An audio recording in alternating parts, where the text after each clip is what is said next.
Right, hi lads and lasses, and welcome to Darts Tips and Advice with Dynamite Dave. This is the second one in the series of the mental side of the game, so this is part two, I suppose you could call it.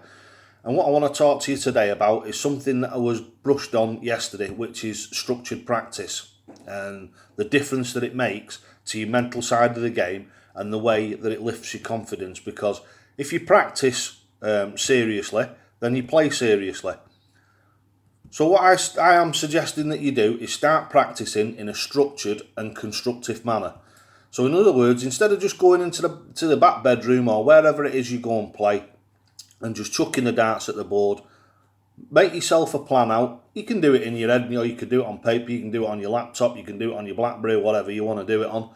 But you can make yourself every day a structure of what you're going to practice and what you expect to achieve. Now, first of all, obviously, when you first are new to darts, don't make your goals unachievable, because all that'll do is it'll lower your confidence and it'll lower your self-esteem. So when you're first starting, let's say you're going to do your first practice session, you're going in and what you want to achieve is you want to achieve 320s. So what you want to do is you want to try and hit 60. So you've got set yourself aside, whatever you do, don't go and practice and throw 3 or 4 visits to the board and then walk away. That isn't practicing. That's just messing about, in my opinion. If you want to do a structured practice and you're new to the game, but you've done the build-up that I've told you to do, 10, 15 minutes, 15 minutes, half an hour, 45 minutes. When you get to your first practice session that you're going to call serious, do it for half an hour. Right, so half an hour's practice. So what you want to do is, let's say this is your first one and you're thinking to yourself, right, what I want to do is I want to hit 320s, right? So I want to hit 60 in one visit. That's a perfectly reasonable achievement early on in your career, is throwing 60. It's a different story if you're going to throw 60 every time you walk to the board, because obviously you're going to be what we call muck spreading, which means that you're going to have ones that drift into the 1, ones that drift into the 5, which still happens when you Peter Wright and when you Michael Van Gerwen, as you've seen on the telly. It still happens. Right, but structured practice. Now then, stage 2 of structured practice, get your clobber on, right? Don't go and practice in your pyjamas and a pair of slippers or your bare feet, because that, again, is not structured. That, in my opinion, is you just going and throwing darts at the board. Something that I personally would never entertain doing. Whenever I go and practice, I go and get the shoes that I normally wear when I play. Not specific, because because I'm pretty advanced, I can throw in any shoes. It doesn't really matter. But if you've got a pair of shoes, a lot of people, what they'll do is they'll have a favourite shirt or t-shirt, a favourite pair of trousers that they wear, even if it's a pair of jeans. But don't forget, if you go into competitions, you can't wear jeans. But if they're what you want to practice in, then that's absolutely fine. But what I would do is I would sort yourself a shirt out. Start as you mean to go on. Sort yourself a dart shirt out. You can buy them cheap as chips, as cheap as a tenner, or as dear as 200 quid. So it all depends on what you want to do. But I would recommend that you get yourself a shirt that you practice in, a pair of strides, which are trousers, that you practice in, and a pair of shoes. So part of your getting mentally ready even to practice, and this is a way of drumming things into you, like your mum used to say, when you finished eating, put your pots in the sink. Don't put them on the side, don't leave them where you sat, go and put them in the sink. It's all about discipline and structuring yourself. So go get your clobber on, get yourself into wherever you do your practicing. Have it straight in your mind before you go, exactly what you want to achieve that day. If you achieve it, then that is going to give you another step on your confidence level. And that is something that I'm going to talk about in the next video, is the stairs. Now that's quite an interesting thing, that. So anyway, going back to what we were talking about, you've got your clobber on, you've got your thingy. Make sure that you clean your darts at least once or twice a month. Now that's another thing that you can see as a bit of a ritual. Cleaning your darts, making sure that when you're practicing, when your darts get to a certain level, whatever you do, don't allow your flights and your stems and what have you to get to the point where they look like the dog's chewed them. Make sure that your equipment is in good condition, because if your darts are not in good condition, they're not going to fly properly. It's as simple as that. If you've got flights on it that look like somebody smacked them with a brick 4 or 5 times, then they're just not going to serve you well. So this is all the mental side of the game, fans out into everything that you do. And that's why I said yesterday, it's 80%, and I'd say 80% plus of the game that you actually play. So we've got us planning in place. You can type it out if you want, or write it out and put it up on the wall next to your board. I'll tell you the other thing that you can do, and something that has sprung to mind just now, is get yourself a whiteboard from the kiddies shop or the pound shop. Go and get yourself a whiteboard and some dry white markers, and write down today's achievements.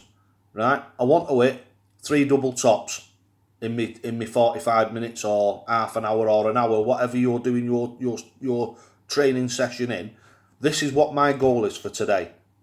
Right, now, another thing is always have a second and third goal.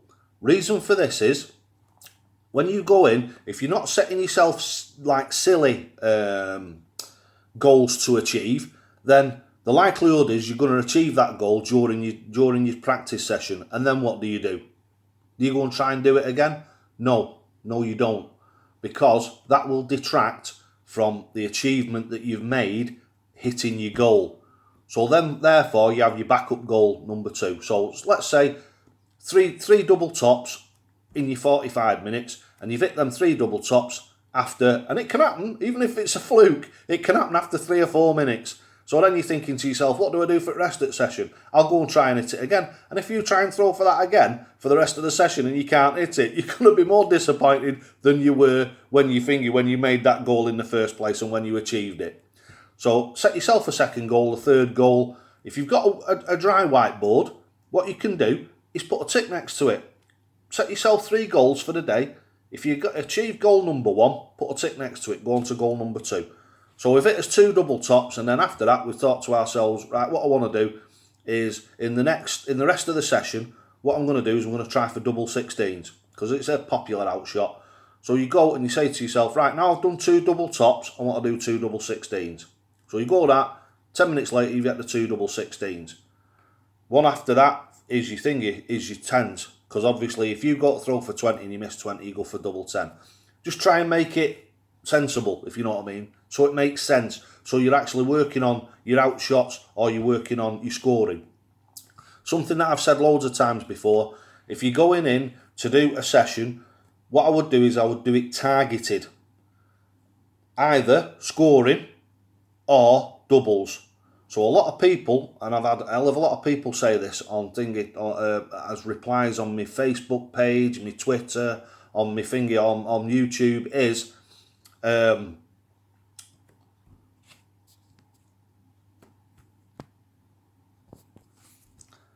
hi lads and lasses again, sorry about that, there's somebody at the door. Right, so as I was just saying, when you're doing your practicing, it's got to be structured. So it's either got to be scoring or doubles. I wouldn't do both. As I've said before, when I go and I practice scoring, what I'll do is I'll practice for, because obviously I'm at quite an advanced level, I'll go for treble 20, treble 19, treble 18. Treble 20, treble 19, treble 18, and see if I can hit the 3 in the combination. And then what I'll do is I'll go, say, try and do 2 treble 20s and treble 19, 2 treble 20s and a treble 17. Reason for the treble 17, as I've said before loads of times, it's a great one because it's got that 1 in it. You can take the odd number off, and it's still quite easy to work out in your head where you're going to end up. 51. It's quite easy because you're just taking the 50 off, which is the bulk, and then an extra 1. So it's quite easy to work out quickly in your mind where you're going to.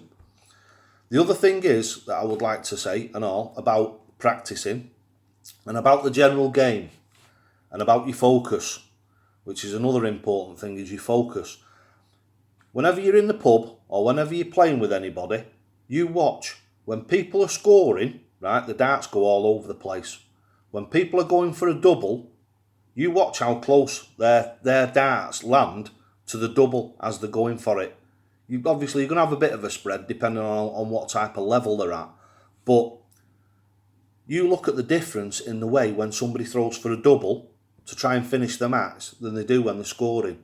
And you need to have the same level of concentration and the same level of determination to hit the 60 as you do to hit the doubles.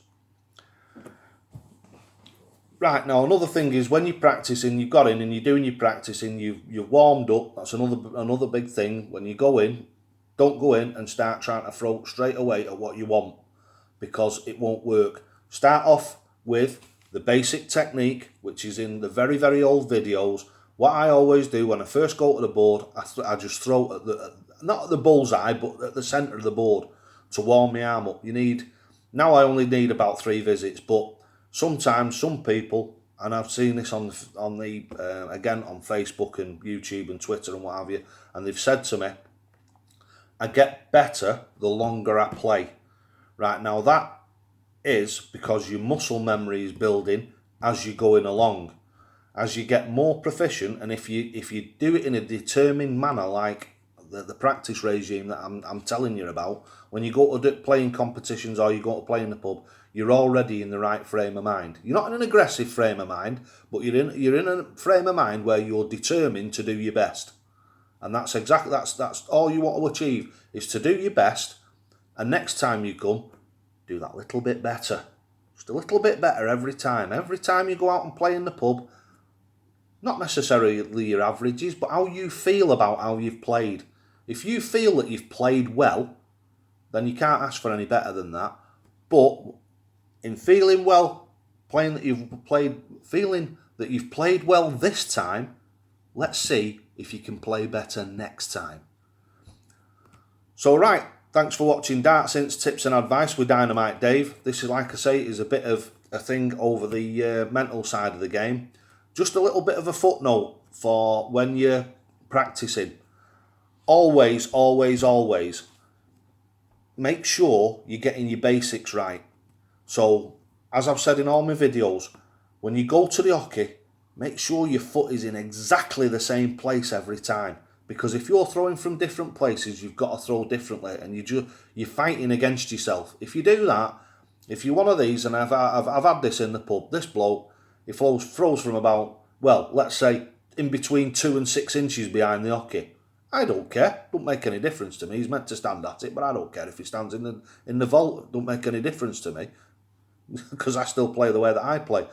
But the way that he plays it's very inconsistent.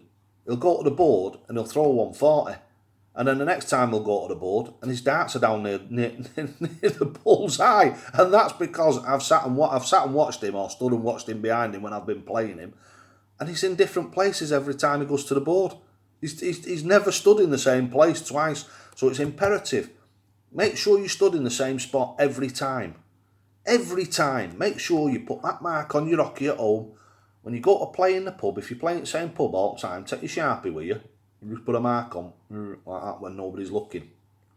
But don't tell anyone. Put a little mark on hockey so you know where to line your shoe up with every time. And it's amazing the difference that it makes in your darts. Right, again, little bit of a footnote again. Same sort of thing about setting yourself up. Get your foot correct on the hockey. Get your stance correct. Make sure that you're addressing that board in exactly the same way every time you go to it. Every time. Pin perfect every time. Even if you have to shuffle about a bit or whatever, make sure.